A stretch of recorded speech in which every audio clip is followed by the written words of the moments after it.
At 8,850 meters, Mount Everest stands the tallest mountain in the world. It is located between Nepal and Tibet, where both people called it "goddess of the sky" or the universe because of its mysterious height and shape. The name Everest came from a British surveyor general who renamed the mountain after his predecessor, George Everest.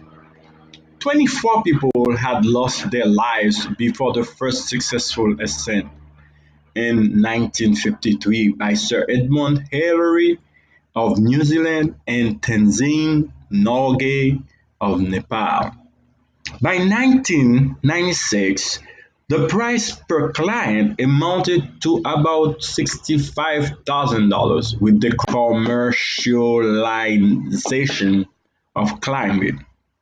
Our analysis is about the two biggest expeditions launched by Hall and Fisher in April 1996, which resulted into 5 deaths, including the two leaders. No one would have been able to be there if it were not for one man, Rob Hall. He is the pioneer of commercial climbing. Everyone looked up to him, including Fisher, the leader of Mountain Madness.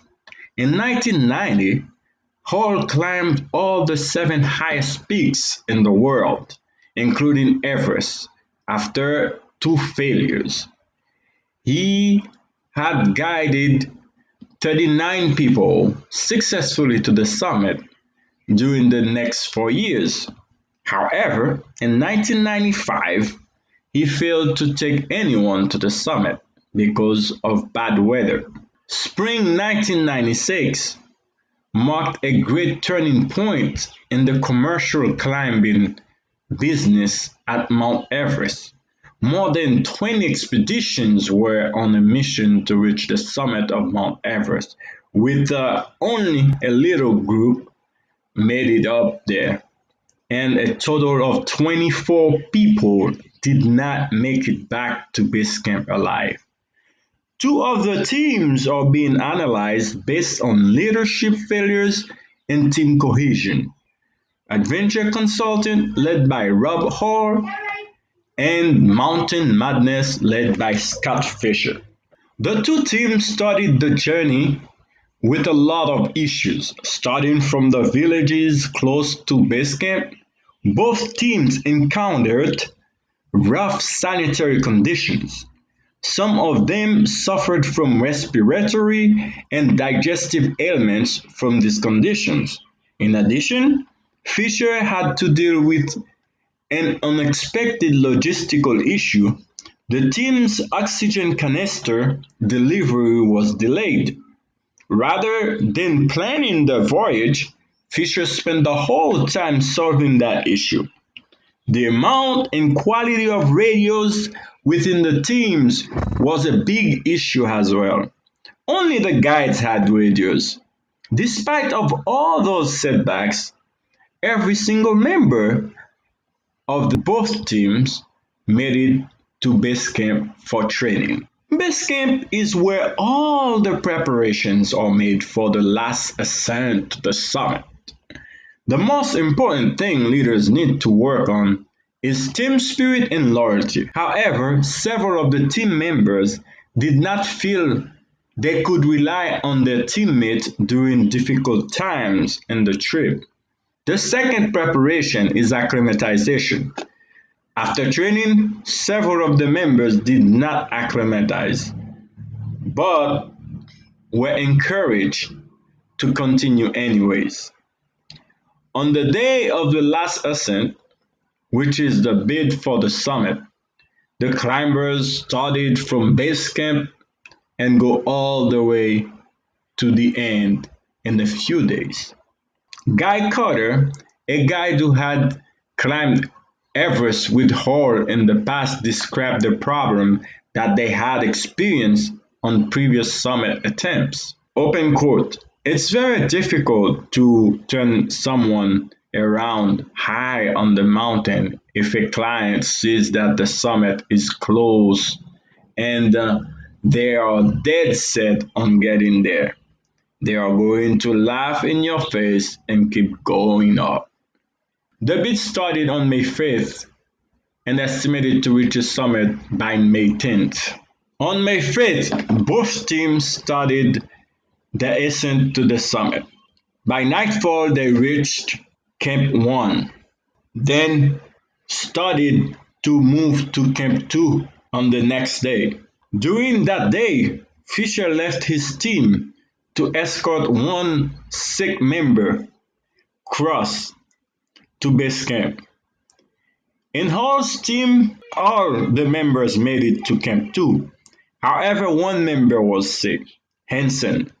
He had a frozen larynx and frostbitten toes. One of the biggest warnings was an experienced climber who turned around 1 hour before reaching the summit. He claimed that was due to bad weather conditions. During the climb for Camp 3 on May 8th, Harris got hit on the chest by a falling boulder the size of a TV. One other warning was the IMAX expedition that turned around as well at Camp 3 for the same reason of bad weather conditions. However, the teams continued and reached Camp 3, but everybody was exhausted.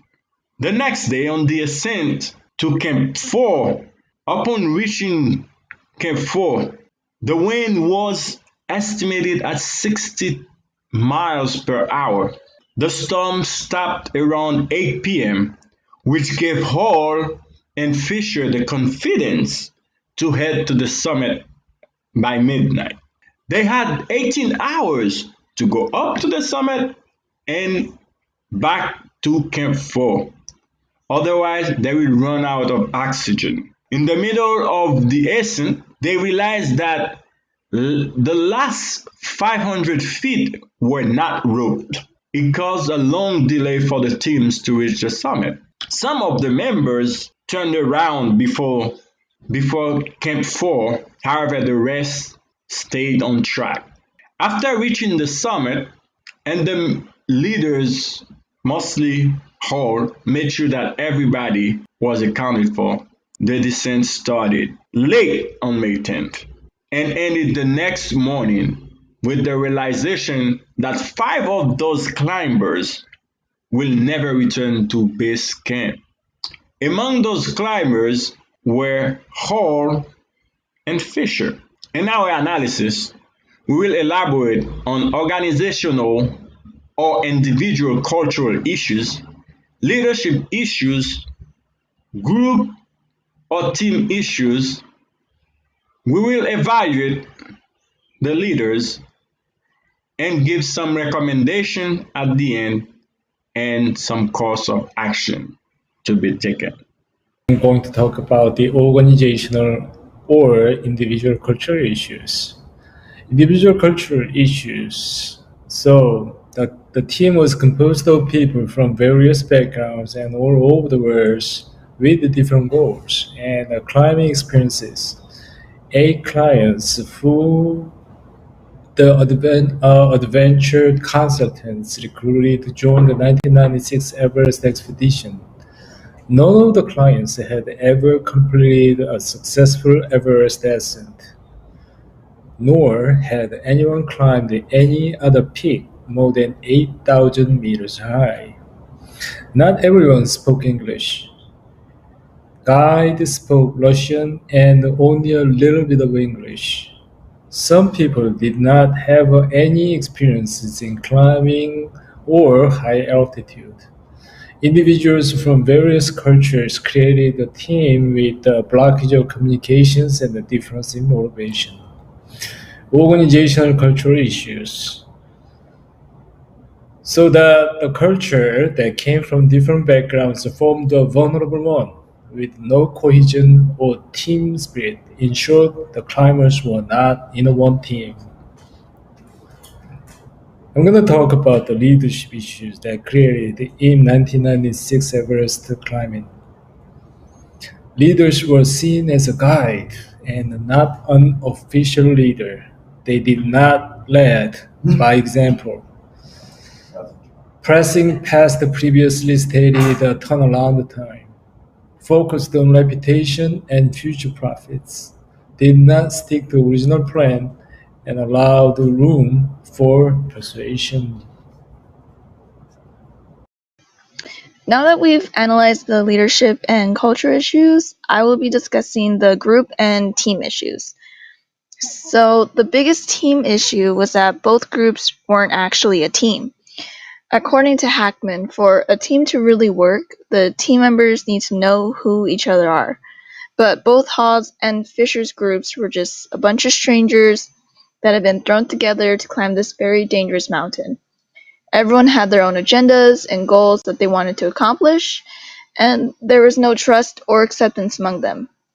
So it was basically every person for themselves. Another issue was that the authority and roles among the guides and climbers were not clearly specified, and this caused the climbers not to speak up when they should have.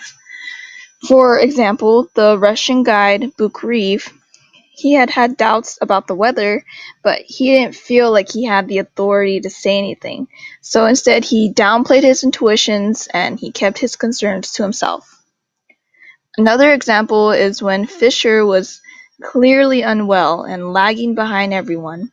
Nobody questioned him on whether he should keep going or not. In the end, if everyone had just a little bit more trust in each other and better communication among them, maybe there could have been a different outcome, or at least climbing Mount Everest would have been just a little bit easier. The two leaders we have here are Robert Hall and Scott Fisher.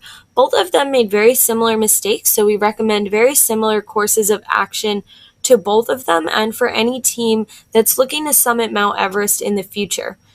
The first mistake that they made were they were both worried about the other team and not their own. Fisher was known for being very ambitious and just wanting respect. He was quoted saying, "When accidents happen, I believe it's human error." To go in with this type of mentality is not supportive of anyone or any team that is trying to accomplish one of the greatest feats in the world. What can happen up there can mean death for even the most experienced and accomplished mountaineers. Bukharev even said, "There's no room for mistakes. You need good weather and very good luck. You need qualified guides, professional climbers who know high altitude and the mountain, and clients. You need to screen them carefully. You need people who can carry the responsibility and challenges of high altitude. This isn't Rainier. You have to develop self-resilience in your climbers because you can't hold their hand all the time." Moving into their leadership evaluation and the recommended courses of action based on that stems from this statement by Bukharev. So when we look at Hackman and his 5-factor model to create successful teams, the very first step is to create a real team. Neither Hall nor Fisher screened their clients carefully enough. The Everest expedition was advertised in brochures and they brought along journalists so that they could promote this expedition. These are really not the type of people that you should be advertising to. Putting out a brochure like Hall did, advertising 100% success rate, even though one year he took up 39 people and 95 the next year, there were deep snows and he took no one, is putting out this false advertisement and giving people this false idea that Everest is something easy to climb. So really they're after the money here. They're after that $65,000, which is not a leader. That's someone who is a business person, a money maker, and they are the business. The team was also not considered a real team. The clients had no time due to physical and mental exhaustion that they weren't able to communicate with each other in a way to really grow together and form that bond that's needed for people to go up a mountain together and know that you're going to be taken care of by the people around you. Bukharev was quoted saying, "About the team's overall level of readiness and ability, I had concerns. Part of the people who had no high altitude assault experience Our practice in training and developing climbers was to build their experience and confidence over a long time, starting with lower level mountains and graduating them to 8,000ers when they were prepared. Here, I understood, as had been the situation on other commercial expeditions, I had been hired to prepare the mountain for the people, instead of the other way around. This idea of just grabbing all these people that are willing to pay, that have that much disposable income, is not exactly the way that teams should be chosen. As Bukarev said before, clients needed to be screened carefully. You can't just grab any old person off the street who's quote-unquote reasonably fit and add them to an Everest expedition. Another mistake the leaders made in this department of creating a real team was bringing friends along.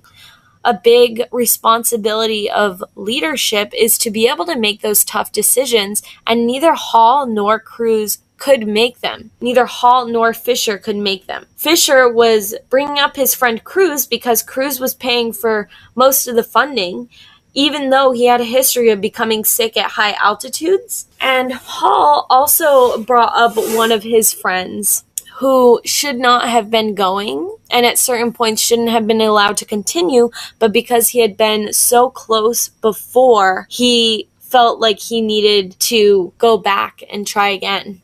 The clients all felt alone and kind of lost on this mountain, and both clients from the teams were worried about, can we trust our team? Can I rely on them? What do they think of me? But they were confident in their own abilities. Carricker said that he felt uneasy and uncomfortable with his teammates. I wasn't sure what to make of fellow clients. They were nothing like the hardcore climbers he usually went with, but they were, quote, nice, decent folks. He also said that for the most part, I attributed my growing unease to the fact that I'd never climbed as a member of such a large group, a group of complete strangers, no less. None of the clients had a strong bond with each other here, and that was the job of Hall and Fisher. They were supposed to create the bond within the teammates, which they couldn't do. They needed team-building exercises. The team should have done everything together, eat, sleep. They should have met before, and both teams should have a common language. So not taking people out who are speaking different language, because Bukarev said that he found it difficult to develop relationships with the fellow clients due to his inability to speak fluent English. So it's easier on the mountain to communicate with people when you all speak the same language. It's easier to form that bond. In addition, in climbing, it's really important to have confidence in your partners. One of the quotes from the adventure consultants team says, in climbing, having confidence in your partners is of no small concern. One climber's actions can affect the welfare of the entire team, but trust in one's partners is a luxury denied to those who sign on as clients on a guided ascent. So we don't think that there's anything wrong with having people pay for the guidance up the mountain. However, we think that maybe a better pricing structure could be having people either pay for a one-on-one expedition up the mountain and limiting this to 5 people. So having a smaller group will enable people to feel more comfortable with Hall and Fisher, to get to know their clients better, to build trust. Another option is to have the people come who already know each other. So if they want to do an expedition, it would be maybe $120,000 to just take one person up. Now, if you can find 5 other people, then we can start to lower the price a little bit so that there's a limit of 5 and the price can go down based on how many people are going. But the teams have come together on their own. They already know each other. They trust each other to some degree, and they are comfortable with climbing the mountain together. A big concern of the clients was that they didn't trust their other teammates. They didn't trust in their teammates' abilities. They didn't care about their teammates. And that is shown by one of the clients from Adventure Consultants quoting, when it came time for each of us to assess our own abilities and weigh them against the formidable challenges of the world's highest mountain, it sometimes seemed as though half the population at base camp was clinically delusional. So right off the bat, we know that the Adventure Consultants team didn't trust each other. Other problems with leadership included decisions being made for people that from the beginning knew they shouldn't be going up the mountain.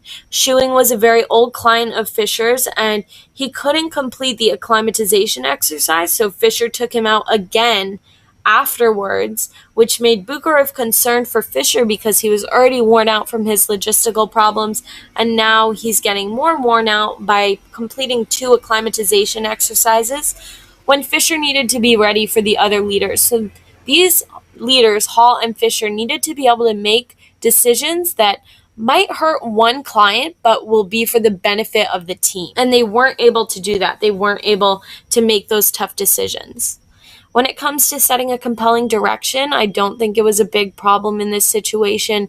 Both of the teams knew what their end goal was, to ascend Everest. When it comes to enabling structure, this was a problem. Hall had made it very clear that the clients needed to follow his instructions during the ascent, even if it meant turning back before they hit the summit. And he said, "I will tolerate no dissension up there. My word will be absolute law, beyond appeal. If you don't like a particular decision I make, I'd be happy to discuss it with you afterward, but not while we're up on the hill." So Hall, right off the bat, made it very clear that he is the boss and there's no outside input being taken into consideration until they're off the mountain.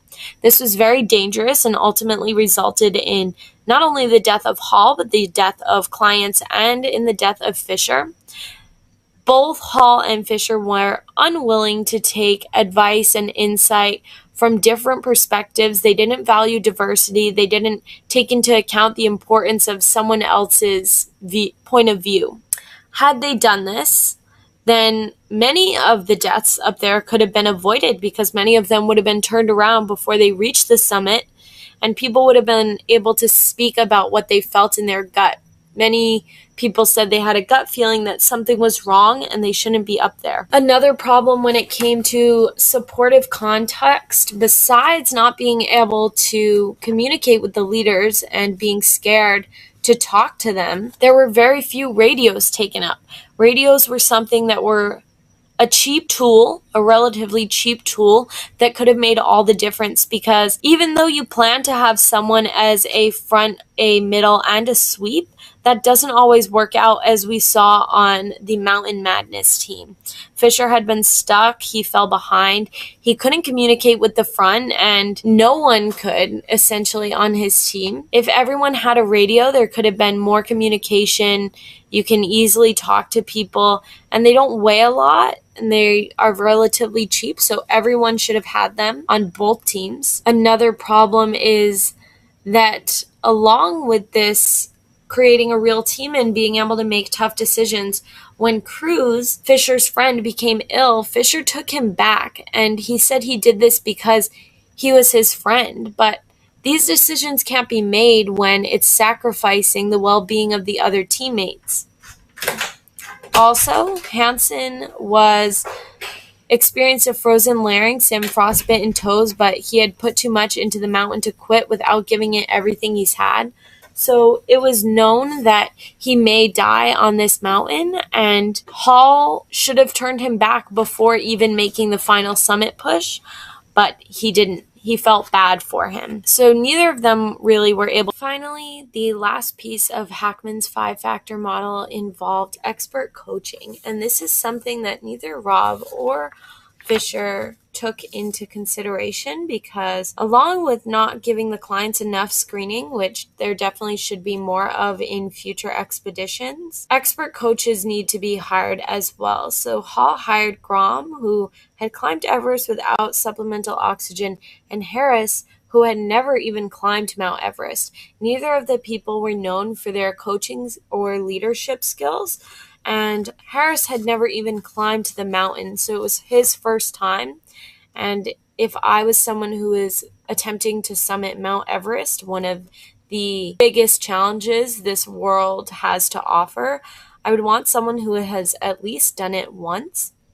On the other hand, Fisher hired Beitelman, who had already had a cough, wasn't feeling good at the start, but had summited, and Bukharov, who was a little bit more humble.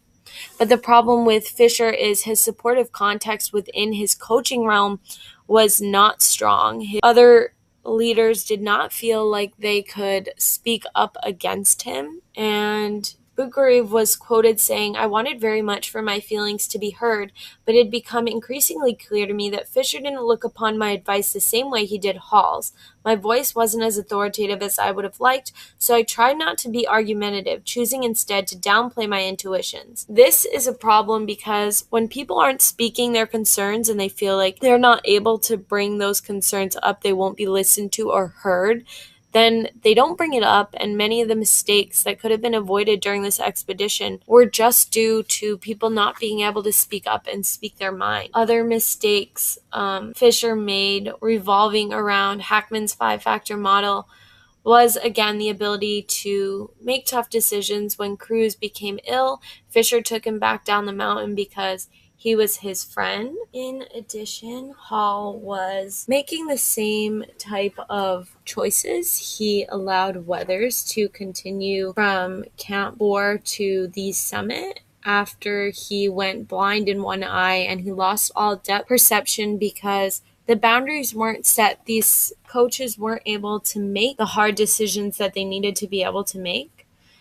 The biggest mistake out of all the mistakes made was that neither guide chose an exact turnaround time for the summit. Throughout their time together, Hall had stressed how important a very strict turnaround time was that had to be adhered to no matter what, no matter how close they were to the summit. And so many people just kept bypassing it because it wasn't set. A time needed to be set at base camp, or even at the very least before they left Camp 4, so that people have this idea in their minds of when they're going to turn around. If it's set from base camp from the start of the team, from the formation, then they understand they can prepare themselves for turning around if need be. But since Hall and Fisher were so wishy-washy on the turnaround time, the people didn't take it seriously enough. Hall and Grom summited at 2:30 a.m. when the latest summit time was talked about as 2 o'clock at the latest, and they were up there for 40 minutes. Hansen didn't summit until 4 o'clock, which was hours past the original turnaround times discussed. So all of this creates many different problems, and these people were businessmen. They weren't leaders. I think that the coaches needed to be screened more carefully. The leaders needed to be coming at the expedition from a better place, not just from a monetary motivation, but for a motivation to have the team be successful, to really allow these people to achieve their life's goal and ambition if climbing Mount Everest was it, but they didn't have any of that. They had coaches that had not been on Everest. They didn't create a real team. They didn't bring up clients that were ready for the expedition. Moving into Cousie's and Posner's 5 traits of great leaders, these are what we need to look for in the future leaders. So when we look for expert coaches, we need to find people that are honest, competent, forward-looking, and have the ability to inspire others along with intelligence. So a lot of these people weren't completely competent in their ability to guide teams up Mount Everest. Maybe they were able to get there themselves with or without supplemental oxygen, but they weren't competent as leaders. They didn't plan for all of the things that went wrong. Fisher was caught up with many logistical issues when they arrived in Nepal, and on top of it, he didn't account for the fact that he might get stuck somewhere in the middle or lagging way behind, and he only had 3 radios distributed throughout his team for a front-middle sweep, which eventually resulted in a problem because he was very fatigued from making the poor choices he made in the beginning, and he ended up in a place where he didn't have communication with the rest of his team. Another big error was that they didn't think about affixing ropes because they heard that the Montenegrins did that. However, the Montenegrins wasted the 400 meters of their rope on the first 400 meters above Camp 4, and there was none by the summit.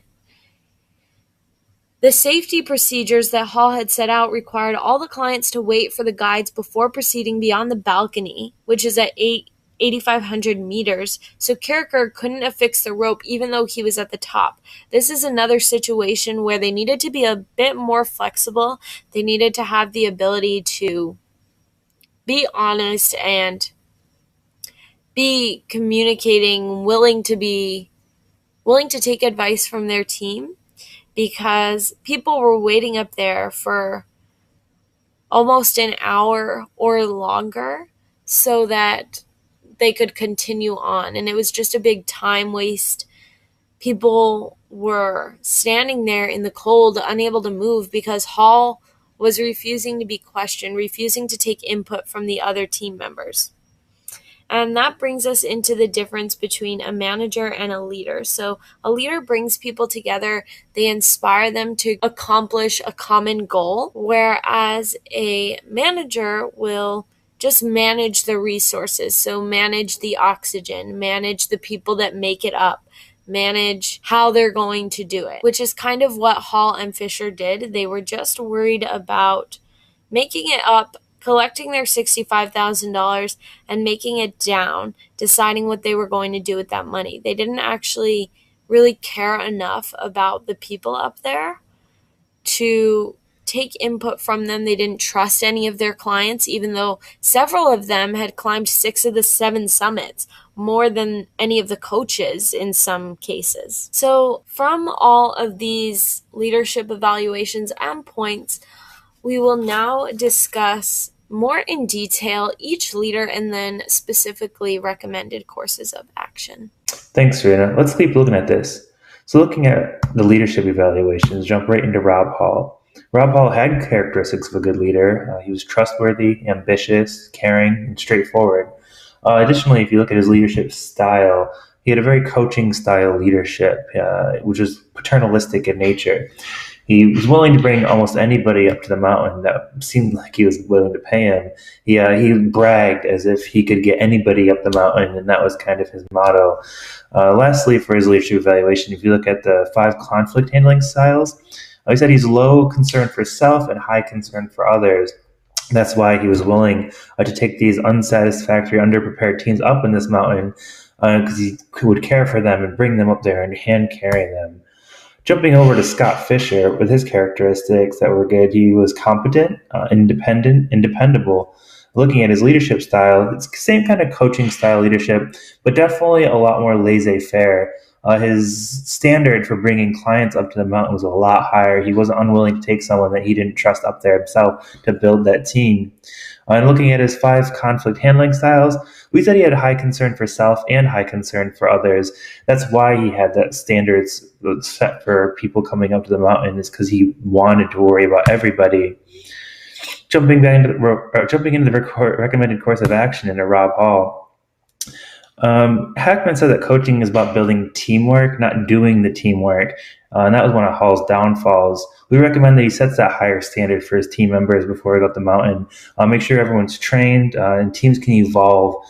They can take that accountability and shift it from themselves to both themselves and collective. As what you saw in the case study or in the actual incident, the one guy was injured with his eyesight, and everyone just kept walking past him. They had very low care for others. It was all individualistic. They all paid money. They were up there.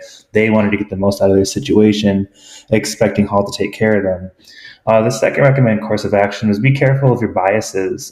Specifically for Hall would be a sunk cost effect. He'd already accepted the money, invested the time in these clients. Doug was so close to getting up top of the mountain, and he took all that into perception and then made that faulty mistake of keep going. We would recommend that he doesn't let those biases come into play. Always clear your judgment and make those decisions as if you're not in that moment, but somebody else. And lastly, we had the group think.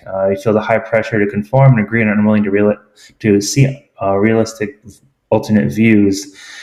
Especially the rock ballers are talking with Doug. He was almost there. He was so close. He let Doug saying that I can make it. He let him believe that. And so I recommend a course in action is to ensure decision making is based on rational facts and thoughts, not the persuasion of others' biases either, not just your own. Jumping into Scott Fisher, Hackman said create a real team that have stability over time. So our recommended action for him is to build a team more focused on collectivism and individualism, kind of the same thing. He brings people up there. They don't have a real team. They're just there. They're paying. The bias that we think Scott Fisher fell part of was the overconfidence bias, which is a tendency to hold a false or misleading assessment of ourselves. He'd been up there a lot. Thought he knew the mountain. He went all the way back down to base camp, so confident that he could make it to the top and back down again, which ultimately didn't work. For our recommendation is that you listen to others, know your limits, and don't be afraid to cut your losses. Finally, for the 5 conflict handling systems, it's not a bad thing to have high concern for others. We recommend that he delegates care for others if that ends up being an issue on the mountain for anybody else. You want to have high concern for others, you want to care for them, but if there's something happening elsewhere, it shouldn't be your sole responsibility to walk everybody at every point of the mountain. You should be able to delegate and have steps set in stone so that this doesn't happen.